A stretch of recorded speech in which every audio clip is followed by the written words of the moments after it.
একজন সহযোদ্ধা। আমাদের এই শিক্ষক দিবসের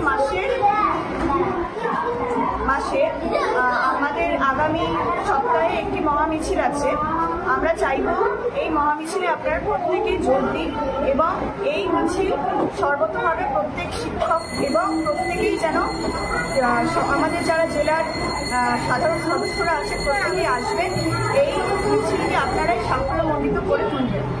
আমার একটাই দাবি, আমাদের 50,000 ভ্যাকেন্সি চাই, আমাদের দ্রুত ইন্টারভিউয়ের নোটিফিকেশন চাই, আমাদের প্রত্যেকটি ছেলে এবং প্রত্যেকটি সহযোদ্ধা যাতে চাকরি পায় সেটার ব্যবস্থা আপনাদের করতে হবে। তাই জন্য আগামী সপ্তাহে যে মহামিছিলটি আছে সেই